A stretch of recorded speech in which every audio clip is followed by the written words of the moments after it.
Hello everyone and welcome to the fourth video in a set of video tutorials for Java programming. Don't forget to click on the subscribe button and click on the bell icon as well to stay up to date with every tutorial I upload on my channel. So in the last tutorial I explained about the three sample programs. So that was a little bit of practical part so that you can understand the basics of Java. So now I'm going to return back to the theoretical part. So after two or three more videos, we will be discussing the practical aspect once again using the IDE. So now let us look into the theoretical part. So in this tutorial, we are going to be discussing about the loops and lexical terms. So don't worry about the lexical terms. It is going to be about the white spaces, comments, and all those things. So we'll be discussing about them. So now let's get started. So loops. In the second tutorial, I already explained a little briefly about what the loops are. What are the different type of loops which exist in Java. So in this tutorial, we're going to be discussing about the four types of loops in detail. So first of all, we are going to be discussing the for loop. So this is the syntax which we need to follow for the for loop. First of all, we need to initialize it. Then after that, we need to put semicolon. Then after that, we need to check the condition. Then after that, again semicolon. Then after that, we need to put increment or iteration. So this is the syntax for the for loop, and if you look at into the example here, you can see what I'm doing here for initialization. So I'm first of all what I'm doing here, I am declaring the variable named I. I'm after that I'm initializing it to 0. Otherwise, what you can do outside the for loop, here over the for loop, you can write int I. Then after that, you can put I equals 0. That is also acceptable. There are two or three more ways of doing the same thing that I will be explaining when I do the practical part. So now that in this tutorial, I will not be using the IDE. So let us just get going now. So for int I equals 0, I less than 10, I plus plus. So this thing is the initialization part, declaration and initialization part. This portion is the condition part. Condition is getting checked whether I is less than 10 or not. And here I plus plus, it is going to be the increment. Now this plus plus, this is the increment operator. So this is actually the post increment operator. So this we'll be discussing either in the next chapter or in the chapter after it.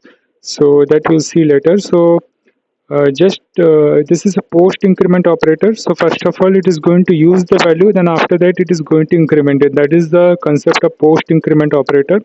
So first of all, how the for loop is working, I equals to 0. Okay, it is assigning the value 0 to I.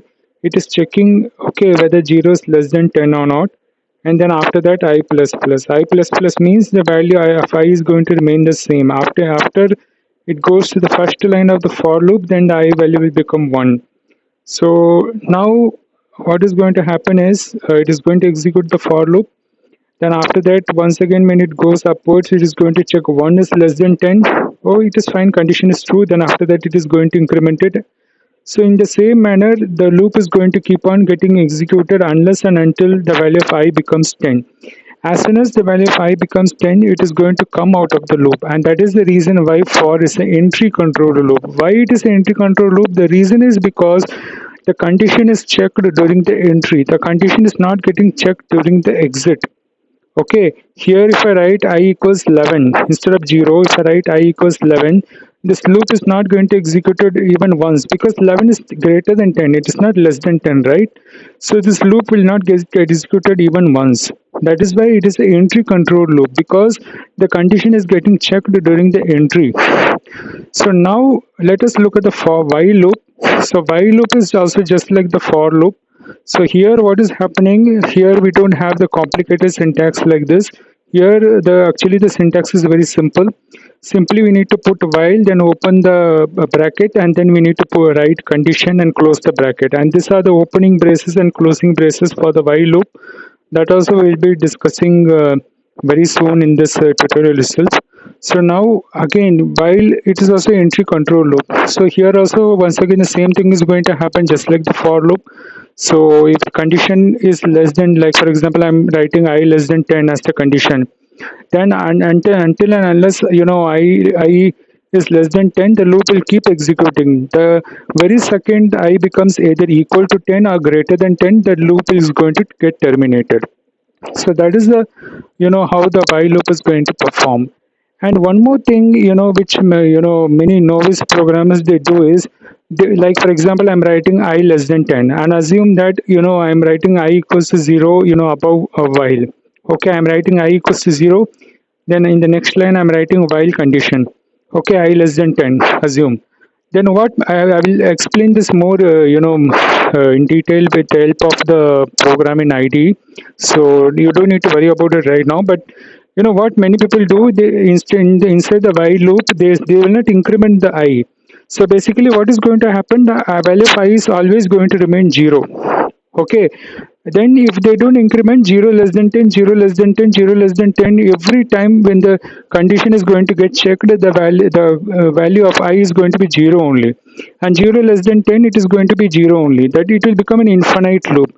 That is why I'm written here. Always remember to update the condition variable inside in while loop. So now let us. I will be discussing about infinite loop more in detail in this tutorial only. I think in the next slide it will be. So do while loop, it is also very similar to the while loop.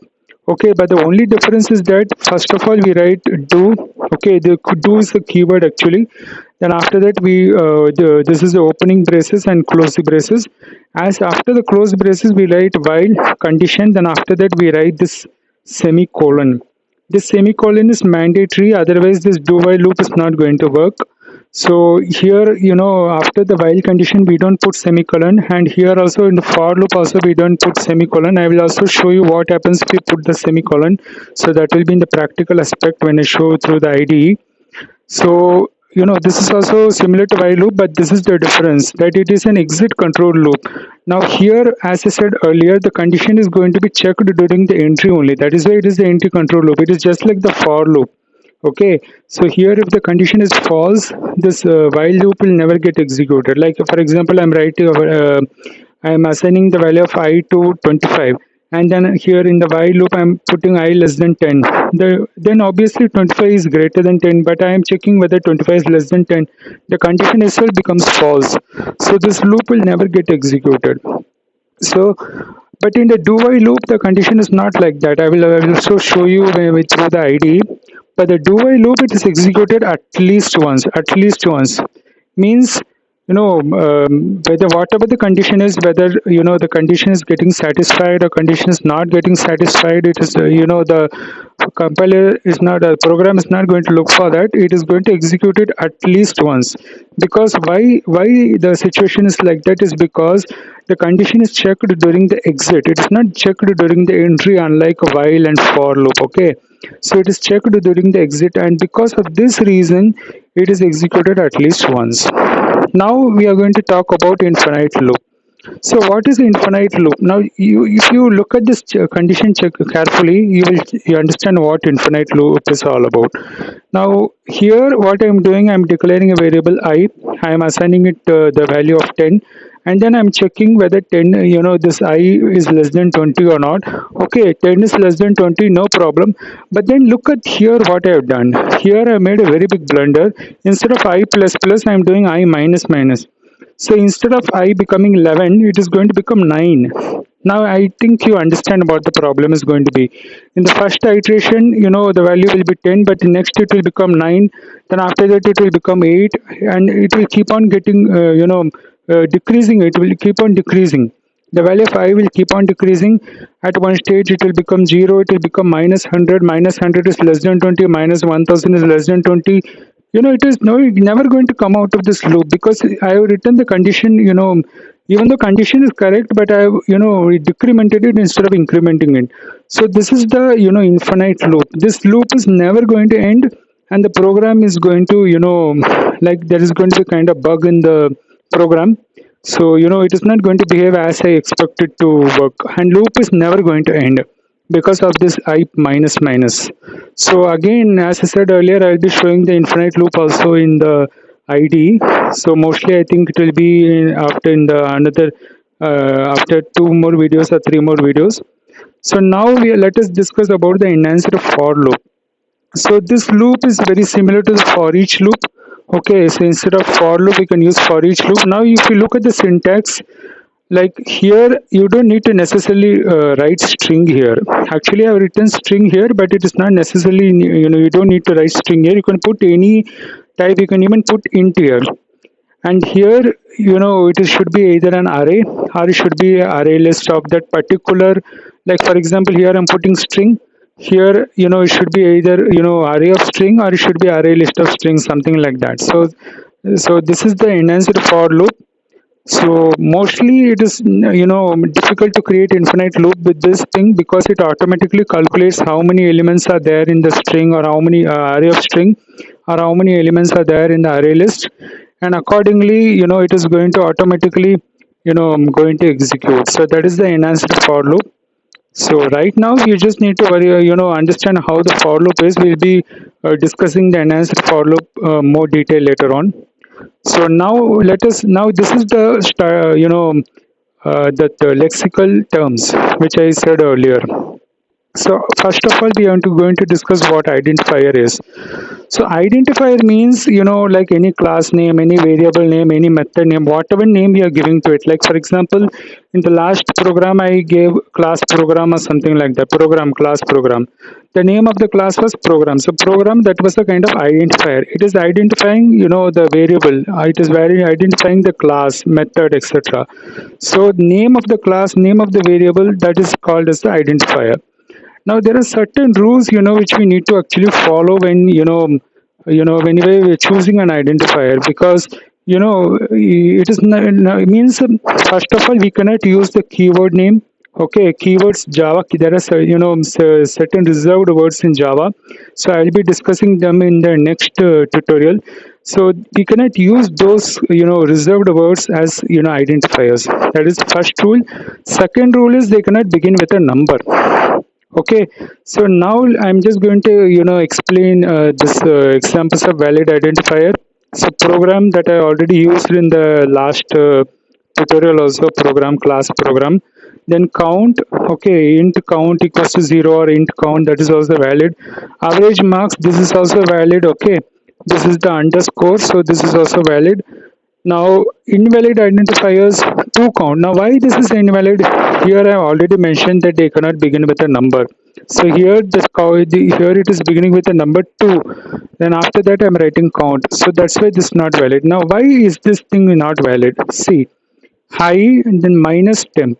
That means I'm using a kind of subtraction operator here. Now I cannot use operators, inside a identifier, like whether it is minus, whether it is division, whether it is multiplication. Like here I have written, even plus is also not allowed. No kind of operator is allowed in identifier. So these are invalid identifiers. So now let us go to the next part, literals.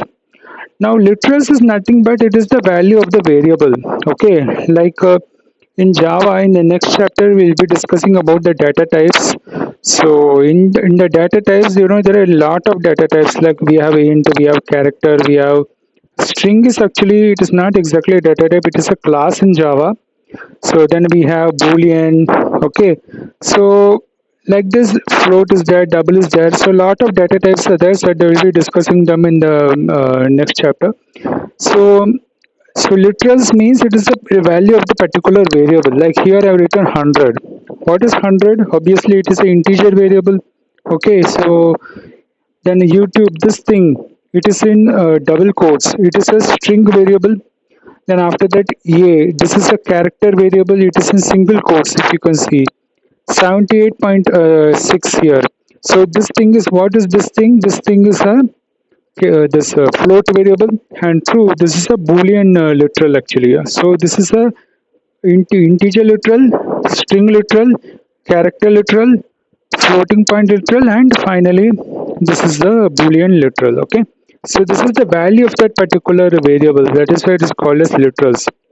Now comments. In Java, there are three types of comments. One is a single line comment, and they are starting with this thing. Actually, in the last tutorial, if you remember, I used a single line comment, but I did not mention it. So it was actually a single line comment. So this is a single line comment. So this will be valid only for that particular line. Multi-line command means it will be my valid for more than one line. Okay, so I can keep, extend it to multiple lines. I can keep writing whatever I can, because comment means Java program does not consider it. It's not going to compile it into the yeah, it is not going to compile it into the class file. It's simply ignored. It is a like kind of annotation. Actually, annotation is a different concept in Java, so that we'll be discussing later on. It is not annotation actually. So means comments are those things which are written by developers, like simply to communicate with each other, like in a large company and all. So what happens is that there is not a single developer, there is a group of developers. So one developer wants to communicate with another developer, like he wants to say there is a bug in this code, please fix it.